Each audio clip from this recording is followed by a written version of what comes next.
আমাদের সংস্কৃতি, আমাদের সংস্কার সর্বদা থাকবে আমাদের সাথে। ভারতের মহান গ্রন্থ আর কাব্যের সম্পূর্ণ সংকলন। সাবস্ক্রাইব করুন তিলক। দেবী, একবার ভাবুন, যাকে আপনি কংসের পাপের কুণ্ডে নিক্ষেপ করছেন, ওই বালকের বিষয়ে প্রজাদের হৃদয়ে এই ধারণা আছে যে ওদের তারণহার। অন্তরে অন্তরে ওকে ভগবানের অবতার মনে করে ওরা।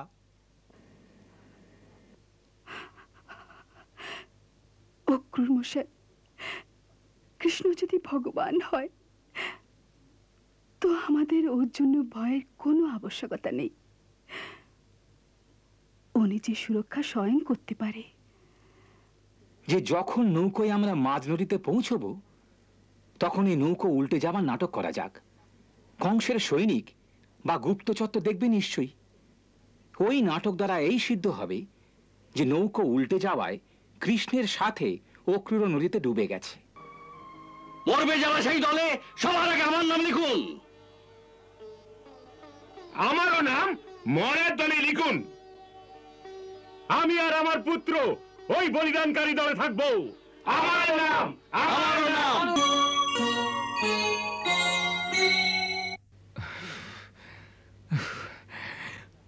আপনি জানেন না দেবী, আপনি আমাকে কি করতে বলছেন, এর অর্থ আপনি বুঝতে পারছেন? হ্যাঁ,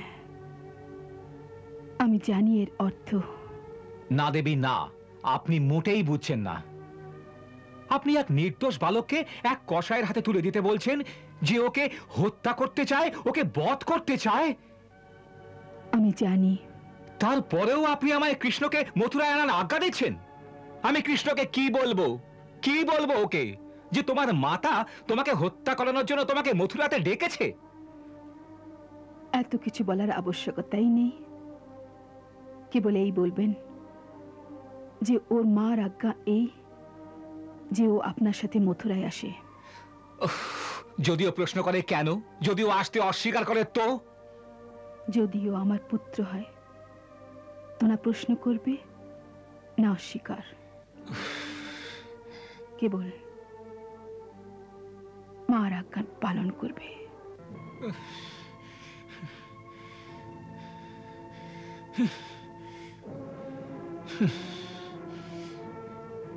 বসুদেব মশাই, বৌঠান তো রাজনীতির কিছুই বোঝেন না, কিন্তু আপনি তো সবই বোঝেন। কৃপা করে আপনি ওকে বোঝান ওকে নিজের আদেশ ফিরিয়ে নিন, ফিরিয়ে নিন। ইনি রাজনীতির কিছুই বোঝেন না, কিন্তু আপনি তো বোঝেন। এ আত্মহত্যা কুমার, এ আত্মহত্যা। কুমার, কুমার, আমি হাত জোড় করে মিনতি করছি কুমার, ওনাকে বলুন, বলুন ওনাকে যে উনি নিজের আদেশ ফিরিয়ে নিন। অক্রূর মশাই, আমি আপনার ভাবধারাকে সাদর করছি। আপনি যাই বলেছেন রাজনীতি অনুসারে তাই ঠিক,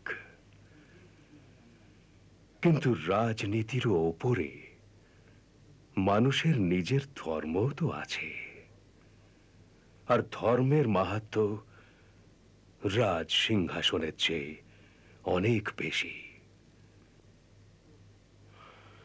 দেবী দেবকী কংসকে কথা দিয়েছেন, আর কথার পালন করা এর ধর্ম।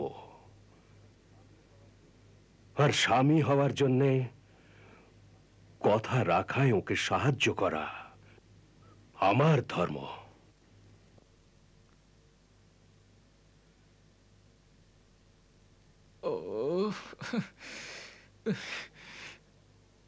বৌঠান, ভগবানের দোহাই আমার কথার উপর আবার বিচার করুন। যে বাজি আমরা জিততে পারি বৌঠান, জিততে পারি, তাকে এইভাবে হারতে দেবেন না বৌঠান, হারতে দেবেন না।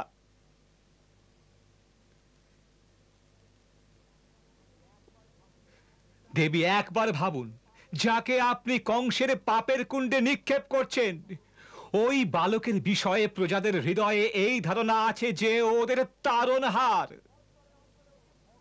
অন্তরে অন্তরে ওকে ভগবানের অবতার মনে করে ওরা।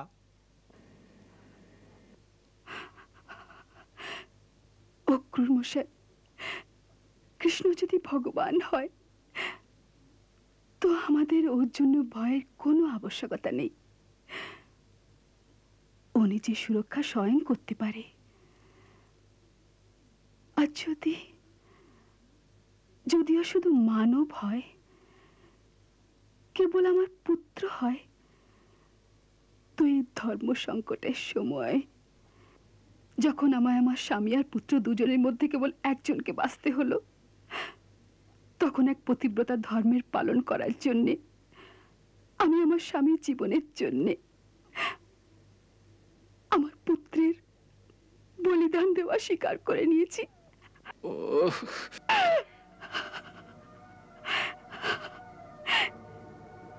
এই আমার ধর্ম ছিল, আর পুত্র হওয়ার জন্য ওরও এই কর্তব্য যে আপন পিতার জন্য নিজের জীবন বিসর্জন দিয়ে দেওয়া। তাই অক্রূর মশাই, আমার আজ্ঞা অটল, তার পালন করা হোক।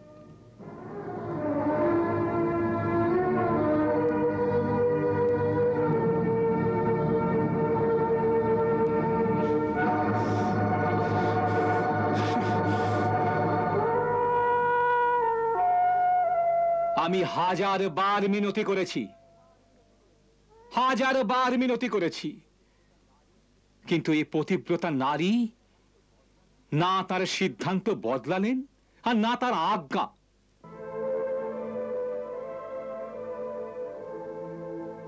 বন্ধুগণ, এখন আমাদের প্রভুর আজ্ঞার পালন করা বিনা আমাদের জন্য আর কোনো দ্বিতীয় রাস্তা নেই।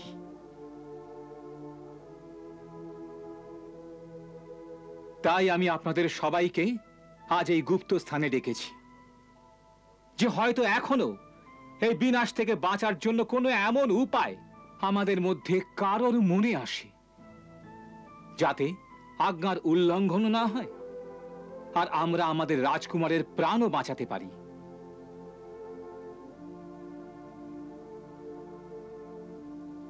হ্যাঁ, একটা বিষয়ে পরিষ্কার, যে দেবী কেবল রাজকুমার কৃষ্ণকে আনার আজ্ঞা দিয়েছেন। তাই সবার আগে কাজ এই করতে হবে যে রাজকুমার বলরামকে অতি শীঘ্র ওখান থেকে সরিয়ে নিয়ে গিয়ে অন্য কোথাও লুকোই।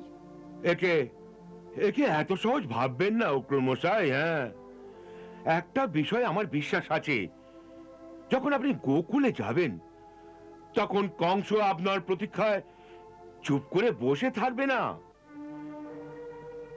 ওর সৈনিক লুকিয়ে লুকিয়ে অথবা খোলাখুলি না কেবল গোকুলকে ঘিরে রাখবে, বরং আপনার যে পথ দিয়ে আসার কথা আছে সেই পথের উপরও পুরোপুরি নজর রাখবে, যে যেন কৃষ্ণকে নিয়ে পালিয়ে না যান।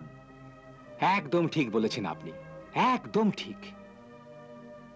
এর জন্য আমি চিন্তা করেছি যে আমায় আমাদের বীরেদের এক আত্মবলিদানকারী দল চাই, যারা প্রয়োজন পড়লে আপন প্রাণ দিতেও তৈরি থাকবে।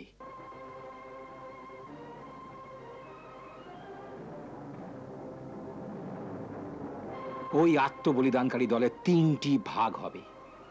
প্রথম ভাগ রাজকুমার বলরাম আর ওর মাতা দেবী রোহিণীকে রাতারাতি গোকুল থেকে বার করে নিজেদের গুপ্ত সৈন্য শিবির অবধি পৌঁছে দেবে। ওই দলের দ্বিতীয় ভাগ, যা যমুনার ওই তীরে আমার আশেপাশে থাকবে, ওরা রাজকুমার কৃষ্ণের অঙ্গরক্ষক হবে। যদি রাস্তায় কংসের সৈনিকেরা কৃষ্ণকে আক্রমণ করার চেষ্টা করে, ওরা ওই সৈনিকের সঙ্গে লড়াই করে আমায় রাজকুমার কৃষ্ণকে বাঁচিয়ে নিয়ে যাবার সুযোগের ব্যবস্থা করে দেবে। ওই দলকে নিশ্চয়ই তাদের প্রাণ দিতে হবে। আর তৃতীয় দলের যুবকেরা যমুনার অন্য তীরে আমার ইশারার প্রতীক্ষা করবে।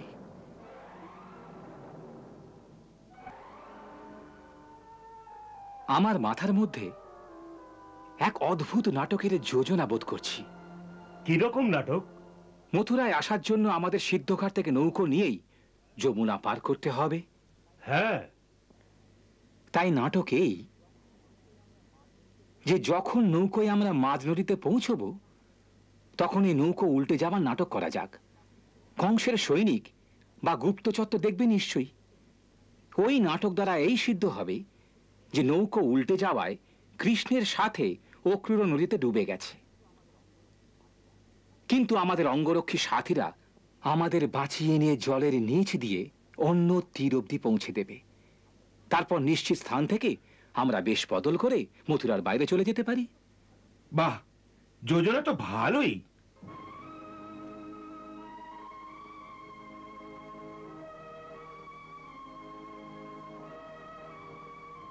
মরবে যারা সেই দলে সবার আগে আমার নাম লিখুন। আমারও নাম মরের দলে লিখুন। আমি আর আমার পুত্র ওই বলিদানকারী দলে থাকবো। আমার নাম, আমার নাম, আমার নাম, আমার নাম, আমার নাম, আমার নাম, আমার নাম, আমার যাদব বীরেদের এই শৌর্য যখন বলিদানের সময় আসে তখন সারিতে সবার আগে এসে দাঁড়ায়। ধন্য আপনারা, ধন্য ধন্য ধন্য ধন্য ধন্য।